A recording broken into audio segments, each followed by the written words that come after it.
إن الحمد لله نحمده ونستعينه ونستغفره ونعوذ بالله من شرور أنفسنا ومن سيئات أعمالنا من يهده الله فلا مضل له ومن يضلل فلا هادي له وأشهد أن لا إله إلا الله وحده لا شريك له وأشهد أن محمدا عبده ورسوله صلى الله عليه وعلى آله وأصحابه والتابعين لهم بإحسان إلى يوم الدين وسلم تسليما كثيرا أما بعد. Të gjitha lavdërimet I takojnë Allahut subhanahu wa taala. Atë e lavdërojmë, ndihmë dhe falje vetëm prej Tij kërkojmë. I kërkojmë mbrojtje Allahut nga keqja vetëve tona dhe punëve tona. Atë që udhëzon Allahu nuk ka kusht të humbë, ndërsa atë që ai e çojë në humbje nuk ka kusht të udhëzojë. Dëshmoj se s'ka të adhuruar tjetër me drejt përveç Allahut vetëm partak, po ashtu dëshmoj se Muhamedi sallallahu alaihi wasallam është robi dhe I dërguari I Tij. Lëvdata e shumt dhe shpëtimi I madh I Allahut qoftë mbi të, mbi familjen dhe shokët e tij, si dhe mbi gjithë ata që I pasuan ata me përpikmëri deri ditën e Kiametit. Në vijim, vëllezër të nderuar, vazhdojmë mësimin në librin Gjunahet e mëdha të Imam al-Dhahabiut, Allahu mëshiroft. Dhe kemi thënë se këtë libër neve kemi filluar me shpjegimin e shehut ton të nderuar Sheh Sulejman Ar-Ruhailit, Allahu e ruajt. Dhe në mësimet e para kemi përmendur gjunahun e madh të parë që është shirku ndaj Allahut të lartësuar. Pastaj përmendëm gjunahun e madh të dytë që është vrasja e padrejtë dhe e qëllimt. Pastaj përmendëm një pjesë nga gjunahu I madh I tretë që është magjia. Dhe ne thamë se Imam al-Dhahabiu nuk e përmendi magjin tek gjunahu I parë, pra atë lloj magjie e cila është kufër, se thamë se magjia është ka magji e cila është kufër, ka magji e cila nuk përmban kufër, por se përmban vrasjen e të, domethënë ajo bëhet shkak. Aleikum selam. Pra thamë një lloj magjie është që e cila bëhet shkak që dikush të vdes për shkak saj, por se që nuk përmban kufër, dhe ajo rënditet tek gjunahu I dytë I madh. Ndërsa ajo lloj magjie e cila përmban kufër rënditet tek gjunahu I madh I parë që është shirku. Dhe thamë dhe kemi dhe magji e cila që nuk përmban as kufër dhe as vrasje. Por se ajo është një gjuna prej gjunave të mëdha. Ndaj që Imam al-Dhahabiu e ka përmendur si një gjuna të tretë. Po ashtu neve përmendëm që magjia ndahet në dy pjesë. Kemi magji e cila është iluzion dhe shëmbëllim. Pra kjo lloj magjie u ndodh syve të njeriut. Ndodh tek sytë e njeriut. Pra ndodh që një person të shikoj shkëmbin sikur po fluturon apo sikur qëndron në ajër. Ndërkohë në realitet shkëmbi është në vendin e vet. Po ashtu ndodh që njeriu të shikoj shkopit sikur lëvizin edhe sikur kthehen në gjarpri, kur në realitet ato ngelen po shkopi. Pra kjo është thjesht një iluzion dhe shëmbëllim që I bëhet atij, ndodh atij në sytë e tij. Prandaj që kjo është një pjesë e magjisë. Ndërsa edhe tham që kjo pjesë e magjisë quhet simjai, është fjalë huaj dhe jo arabe. Edhe që I thonë edhe diçka jo e natyrshme. Diçka jo e natyrshme. Tham dhe pjesa e dytë e magjisë është ajo lloj magjie që është e vërtetë, që ndodh me lejen e Allahut universale, edhe që ndikon realisht tek njeriu. Ndikon tek logjika e tij, tek trupi I tij, po ashtu ndikon edhe tek gjymtyrët e tij. Pra sa që njeriu arrin të dëmtohet dhe të smuret me kancer, por edhe me smundje diabeti, por edhe smundje tjera. Pra kjo është magji reale dhe kjo ndodh dhe ndikon me lejen e Allahut universale. Ndërsa sa I përket gjykimit të magjisë, përmendëm, pra thot shehu, se ke magji e cila është kufër, ke dhe cila magji nuk është kufër. Dhe ajo hyn tek shirku I madh. Dhe ajo magji e cila përmban kufër, ajo ndodh duke I kërkuar ndihmë xhinëve dhe shejtanëve. Pra është ajo lloj magjie që I kërkohet ndihmë xhinëve dhe shejtanëve. apo nëse besohet se magjistari e di të fshehtën dhe të bën dëm pa lejen e Allahut. Ky lloj besimi është kufër i madh që nxjerr nga feja. Pastaj në fund thot shehu që pra kjo lloj magjie është kufër, si dhe mësimi i saj është kufër, po ashtu edhe mësimi i saj të tjerëve është kufër. Po ashtu edhe kërkimi i magjisë është kufër. Pra që ti kërkosh dikujt që të bëj magji, ti bëj magji dikujt, ajo është kufër që të nxjerr prej feje. Dhe argument, shehu ka përmendur ajetin kuranor që thot Allahu i lartësuar wattaba'u ma tatlu shayatinu ala mulki Sulejman, dhe ata ndoqën atë çka lexonin shejtanët në kohën e sundimit të Sulejmanit. Wa ma kafara Sulejmanu walakinna ash-shayatina kafaru. Sulejmani alayhis salam nuk bëri kufër, mohim me magji, por se shejtanët ishin ata të cilët mohuan. Yu'allimuna an-nasa as-sihr. Pse mohuan? Sepse u mësonin njerëzve magjin. U mësonin si dhe wa ma unzila ala al-malakaini bila Harut wa Marut. Si dhe u mësonin atë që u zbriti dy me lajkeve në Babiloni, Harutit dhe Marutit. Dhe këto dy me lajke nuk u mësonin ndonjëri magjin, vetëm se i thonin atij që neve njepim vetëm sprovë për ty, prandaj mos bëj kufër. Pra deri në fund të ajetit. Pra kjo tregon për gjykimin e magjisë që është kufër.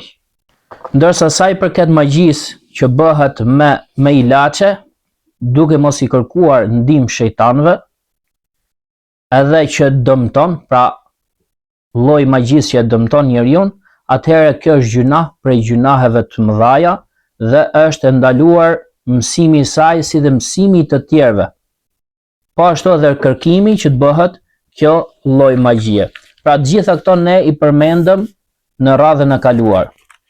Tani Imam Az-Zahabiu Allahu më shëroft vazhdon përmendi argumentet e tjera në lidhje me temën e magjisë. Dhe thot Allahu më shëroft, ka thënë pejgamberi sallallahu alaihi wasallam, ijtanibu as-sab' al-mubiqat. Largojuni 7 gjunaheve shkatruese. Dhe përmendi për këtyre gjunaheve shkatruese, përmendi magjin dhe gjunahet e tjera shkatruese dhe rënuese. Prandaj thot Imam Az-Zahabiu, le t'i friksohet robi Zotit të tij dhe mos të futet në ato gjëra me të cilat ai humbet dunjan e tij dhe ahiretin e tij. Mos të futet në ato gjëra që me të cilat humbet dunjan e tij dhe ahiretin e tij. Këtu Sheikh Sulejman Ar-Ruhaili Allahu rujt thot, ka thënë pejgamberi sallallahu alaihi wasallam, ijtanibu as-sab' al-mubiqat. Largojuni 7 gjunaheve shkatruese. Largojuni 7 gjunaheve shkatruese, të cilat janë më të mëdha të gjunaheve të mëdha. Më të mëdha të gjunaheve të mëdha. Ata thanë, kush janë ato i dërguari i Allahut? I dërguari i Allahut sallallahu alaihi wasallam tha, shirku ndaj Allahut azza wa jall, magjia dhe përmendi të gjitha gjunahet deri në fund të hadithit. Këtu shehu thot se magjia kur përmendet e pa specifikuar është për qëllim ajo lloj magjie që është kufër.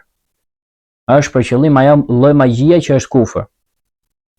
Edhe fakti që pejgamberi alayhis salam ka përmendur shirkun nga gjunahet e mëdha dhe ka përmendur magjin po nga gjunahet e mëdha direkt mbas shirkut, edhe pse magjia në këtë rast kur përmendet është për qëllim kufri, thot kjo është bërë me qëllim sepse është përmendur një shirkun përgjithësi, sepse shirku ndodh në kurbanin që i bëhet në kurban, pra kur dikush bën kurban për dikë tjetër veç Allahut, shirku ndodh në zotim, ndodh në lutje dhe në adhurime të tjera.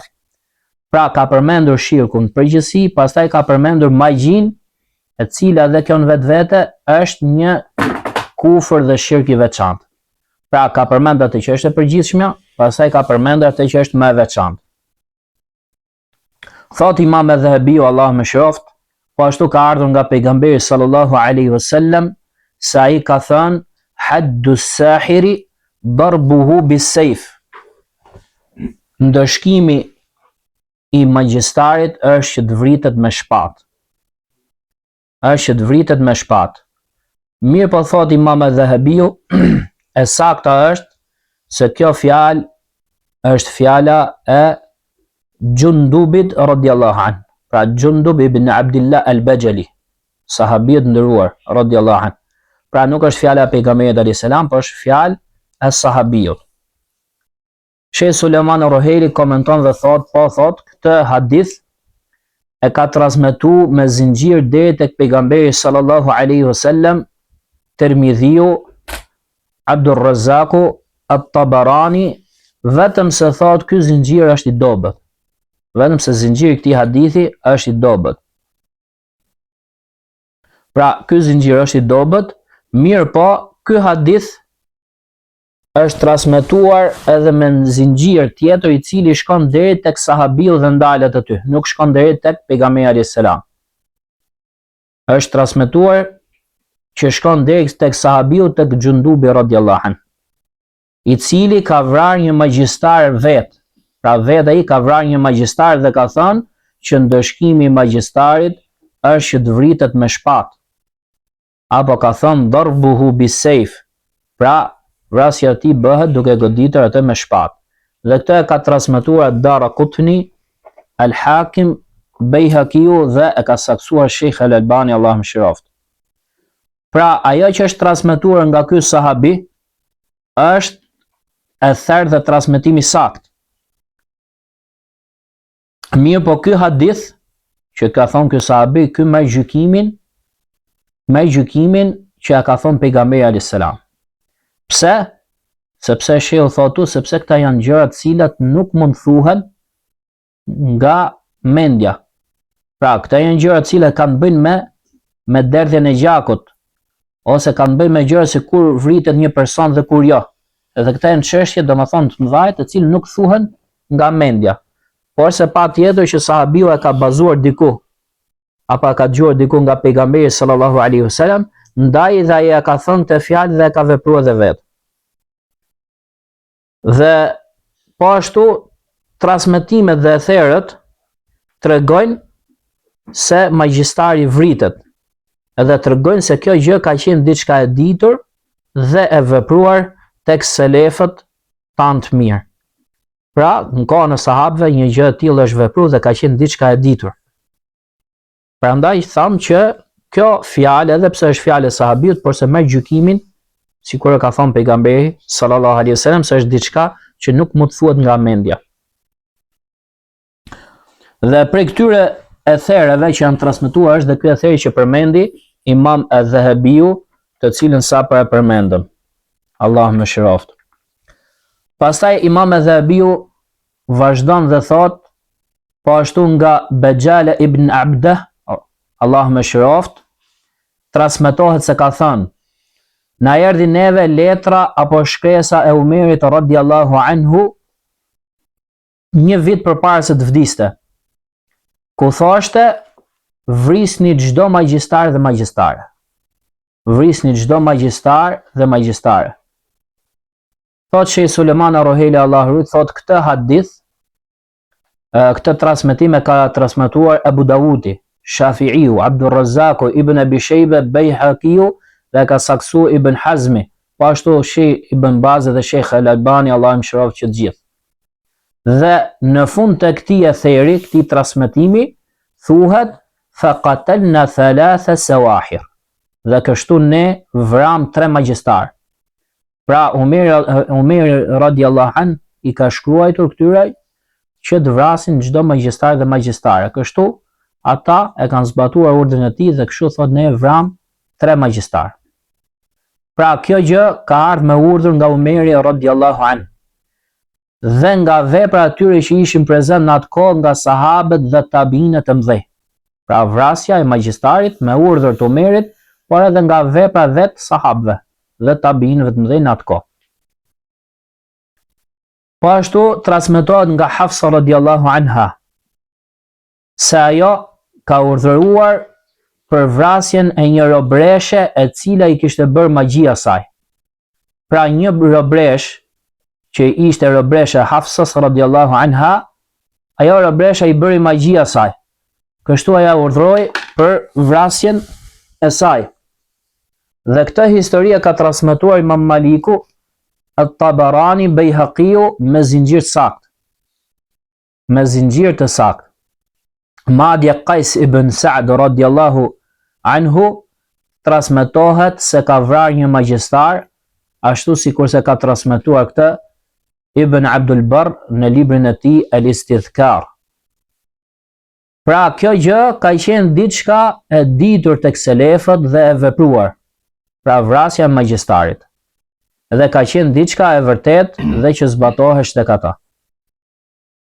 E duke qenë se nevoja lind domosdoshmërisht që të vritet magjistari, atëherë shumica e dietarëve, sikurse janë Hanefit, Malikit dhe Hanbelit, kanë dhënë pra gjykimin për vrasjen e magjistarit. Pra ata kanë thënë që magjistari të vritet dhe se ndëshkimi i tij është vrasja. Thot Sheh Suleman Roheli, Allahu rrit, nuk ka dyshim, thot se magjistari, nëse magjia e tij është kufër, atëherë ai vritet dhe konsiderohet i dal nga feja. Vritet dhe konsiderohet i dal nga feja. Ndërsa nëse magjia e tij nuk është kufër, mirë po ai bën magji, dhe kjo magji që ai bën domethënë shkakton dëm, atëherë çështja e tij i kthehet prisit ose gjykatës. Çfarë të vendosi prisi ose gjykatësi për të, atëherë ai gjykim zbatohet mbi magjistarin. Pra thot shehu, shumica e dietarëve thonë se magjistari, çfarëdo lloj magjie që të bëj ai vritet. Ai vritet. Nëse magjia e tij është kufër, atëherë vritet si person i dal nga feja. Edhe nëse është kufër, nëse është poshtë kufrit, atëherë ai vritet si ndëshkim për dëmin, si ndëshkim për të larguar dëmin e tij. Pra vritet me qëllim që të largohet dëmi nga njerëzit. Dhe ç'është e vërteta, magjistarët kanë bërë dëm, qoftë në kohët e hershme, qoftë në kohën tonë. Po të shikosh për shembull sa çifte keq që janë ndarë, dhe sa prindër keq që janë ndarë nga fëmijët e tyre për shkak të magjisë. Plus që sa veta janë që kanë vdekur për shkak të pasojave të magjisë.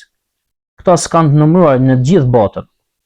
Prandaj që fakti që selefët i kanë vrarë magjistarët, kjo tregon që në këtë dispozit që ato kanë zbatu, ka hajër të madh. Prandaj që nuk ka dyshim që në ato vende ku zbatohet shariati, edhe po të zbatohesh një gjykim i tillë mbi magjistarët, nuk ka dyshim që do të largohesh dëmi i magjistarëve ose do të paksohesh.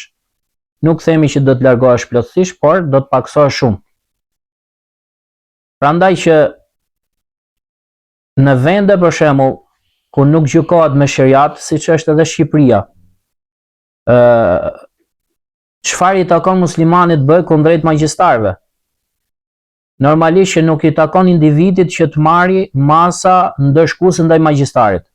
Por se kjo është çështje që i takon prisit musliman ose gjykatësit musliman të një vendi. Ndërsa individi musliman që jeton në vende të ndryshme, nuk i takon të mori asnjë masë ndëshkuese ndaj tij.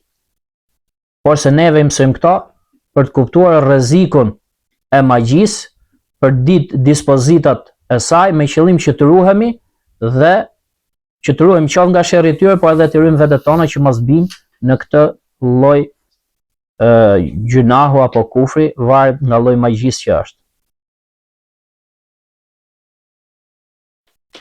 Pastaj thot shehu, pastaj shumica atyre që thonë se magjistari duhet vrar, kanë mendimin se atij nuk i kërkohet që të pendohet. Pra në momentin që do të ekzekutohet, nuk i kërkohet që të pendohet. Por se direkt sa për të vërtetohet që ai është magjistar, thot, ai vritet.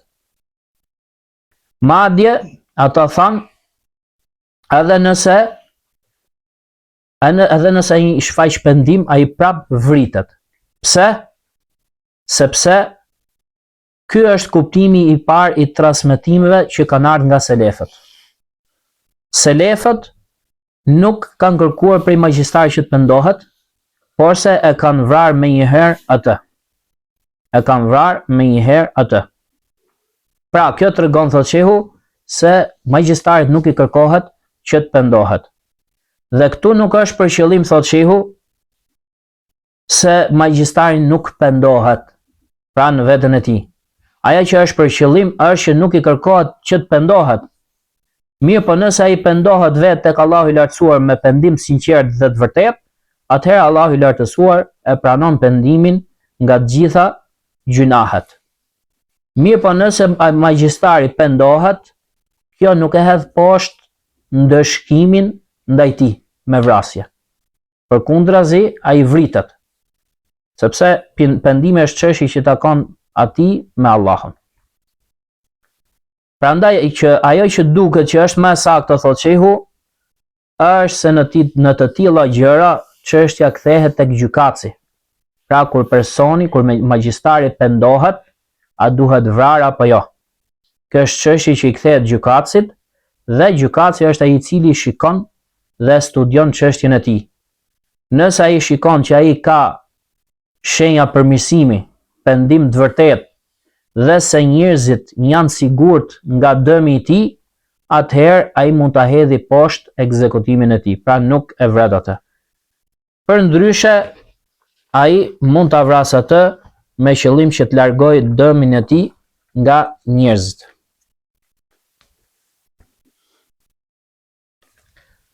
Mirë, thotë shehu, ju do të thoni pse themi se çështja e këtij kthehet tek gjykatësi.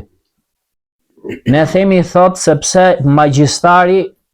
sepse me magjistarin lidhet një çështje që s'ka të bëj me krimin nga i cili ai është penduar. Dhe ajo është dëmi që ka magjistari. Sepse magjia ngelet tek ai. Pra, prej tij nuk largohet magjia. Pra ai e din se si bëhet magjia. Prandaj që nuk je i sigurt nga dëmi i tij. Nga dëmi që ai mund të bëjë ty apo njerëzve. Prandaj neve themi që çështja e tij kthehet tek gjykatësi dhe kjo është mendimi më i saktë. Ai e shikon dhe studion çështjen e tij siç e tham. Nëse shikon që nuk ka rrezik prej tij, atëherë nuk e vret atë. Ama nëse ai shikon që rreziku është akoma i disponueshëm, atëherë atë e vret me qëllim që të largohet dëmi nga muslimanët. Kjo është ajo që duket se është më vërteta dhe Allahu e di më së miri në lidhje me ndëshkimin e magjistarit, thot shehu Allahu e nderoft. Thot Imam Dhahabiu, po ashtu nga Abu Musa radiallahu anhu transmetohet se nga pejgamberi sallallahu alaihi wasallam ka thënë: Thalathatun la yadkhuluna al-janna, mudminu khamrin wa qati'u rahimin wa musaddiqun bis-sihri. Thot 3 kategori njerëzish nuk do të futen në xhennet. Ai i cili pin vazhdimisht alkol, ai i cili i ndërpret lidhjet farefisnore dhe ai i cili beson magjin. Këtë hadith e ka transmetuar Imam Ahmedi në musnedin e tij. Sheikh Sulemani Allah ruaj thot, po këtë hadith e ka transmetuar Imam Ahmedi në musnedin e tij. E ka transmetuar Ibn Hibani në sahihun e tij, e ka transmetuar Al-Hakim në librin e tij Al-Mustadrak, e ka saksuar Ibn Hibani, Al-Hakim dhe Al-Dhahabiu vet. Po ashtu këtë e ka përmendur edhe Sheikh Al-Albani Allahu mëshiroft në zinxhirin e haditheve të sakta. Po ashtu ka përmendur Sheikh Albani se ky hadith është transmetuar në 2 rrugë. Prandaj që gjykimi i këtij hadithi është se është hadith i mirë. Dhe thot shehu në bazë të studimit që un kam bërë, thot, më është bërë qartë që ky zinxhiri i këtij hadithi pra është hadith që arrin gradën hasanun li ghayrihi, është hadith i mirë për shkak të transmetimeve të tjera që dëshmojnë për këtë hadith. Pra ky është hadith i vërtetë, thot shehu. Ka thënë pejgamberi sallallahu alaihi wasallam 3 kategori njerëz nuk do të futen në xhennet. Pra këto është për qëllim lloj njerëzish ose kategori njerëzish dhe nuk janë specifikisht 3 persona që sfuten në xhennet. Pra 3 persona në veçanti. Pa bëhet për qëllim për kategori dhe lloj njerëzish. Dhe këtu ko thot që nuk do të futen në xhennet. Çfarë do të thot kjo që nuk do të futen në xhennet? Disa prej dietarëve kanë thënë që kjo e ka kuptimin që nuk do të futen në xhenet kurrë. Nuk do të futen në xhenet kurrë. Dhe kjo ndodh nëse ato janë mosbesimtar me këtë vepër që ato bëjnë. Dhe kur quhen mosbesimtar, quhet atëherë kur ai e pi alkoolin vazhdimisht dhe e lejon atë, e bën të lejuar halal pirjen e alkoolit. Po ashtu dhe ai që ndërpret lidhjet farefisnore dhe e bën të lejueshme ndërprerjen e lidhjeve farefisnore. Po ashtu dhe ai i cili beson magjin, nëse magjia është kufër. Se kemi thënë që kemi magji që nuk është kufër. Nëse ai beson magjin e cila është kufër, atëherë ai nuk do të futet në xhenet kurrë. Pra, ky mohim që nuk do të futet në xhenet bëhet fjalë kur ata bëjnë kufër. Pra, për shkak të kufrit të tyre që ne e përmendëm. Ndërsa disa dietar të tjerë kanë thënë që ajo që është për qëllim që nuk do të futen në xhenet, është për qëllim se ata nuk do të futen në xhenet fillimisht. Por se hyrja e tyre për në xhenet do të vonohet. Pra nuk do të futen me njëherë në xhenet, por se do të vonohet. Mirë po thot shehu, sido që të jetë në të dyja rastet, ky hadith është kërcënues shumë i rënd. Pra për të dyja rastet është kërcënim shumë i rënd. Që njeriu do të ketë frikë Allahun Azza wa Jall që mos bjerë në ta. 3 kategori njerëz nuk do të futen në xhenet. Kush janë ata? Ai që pi alkool vazhdimisht. Alkooli, thot shehu, siç e kemi shpjeguar, është ajo çka e deh mendjen dhe e mbulon ose e bllokon atë. Qoftë ajo që është pije dehse, pra që e deh trurin, qoftë duke e pirë atë apo qoftë atë duke e thithur, siç është droga. Ose që mund të jetë edhe hashashi. Dhe të tjera veç tyre. Ndërsa kush është thot ai i cili pin alkool vazhdimisht, është thot ai që domethënë i përmbahet pirjes së alkoolit thot deri në vdekje. Dhe kështu ai vdes thot duke mos u penduar prej pirjes së alkoolit. Pra ai përmbahet asaj e cila është nëna e këqijave. Dhe vazhdon thot ta pi atë deri në vdekje. Dhe nuk ka dyshim se kjo gjë që bën ai është prej gjunaheve, prej më të mëdhave të gjunaheve të mëdha. Prej më të mëdhave të gjunaheve të mëdha. Ndërsa ai i cili ndërpret lidhjet farefisnore dhe nuk i lidh ato, është ai pra që i ndërpret lidhjet derisa të vdesi dhe nuk i bashkon kurrë, pra nuk i lidh kurrë lidhjet. Nuk i viziton të afërmit e tij, përse krijon shkputje totale. Ndërsa aty ko thot që ai i cili beson magjin, dhe kjo është pika argumentuese për cilën e ka sjell Imam al-Dhahabiu këtë hadith, thot është ai i cili beson magjin. Kush është ai i cili beson magjin? Thot shehu këtu bëni kujdes, thot nuk është për qëllim ai i cili beson se ekziston magjia dhe se magjia ndikon tek njeriu me lejen e Allahut universale dhe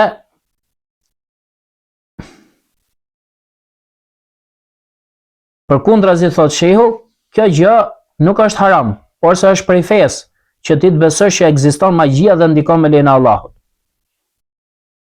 Por sa ajo që është për qëllim është që ti të besosh magjistarët në ato gjëra që ato thonë, që pretendojnë se e dinë të fshehtën, apo që pretendojnë që ndikojnë tek njerëzit pa lejen e Allahut. Pra, apo beson që magjistari ndikon me veten e tij, pra pa lejen e Allahut tek të tjerët. Atëherë kjo thot shehu është kufër dhe Allahu na ruaj. Ndaj ai i cili shkon tek magjistarët, i pyet ata se çfarë do të ndodhi mbas një muaji apo mbas 2-3 muajsh, atëherë magjistari e njofton atë dhe ky e beson atë gjë që ai njofton, atëherë ai e ka mohuar atë që është zbritur Muhamedit sallallahu alaihi wasallam. Apo nëse ai beson që magjistarët kanë ndikim në gjësi, pra kanë ndikim në gjësi që mund t'i ndryshojnë gjërat në gjësi, atëherë edhe ky ka mohuar atë që ka zbritur Muhamedit sallallahu alaihi wasallam. Po ashtu, nëse besojnë edhe që magjistarët ditë fshetën, po ashtu ka bërë kufër dhe ka mohuar.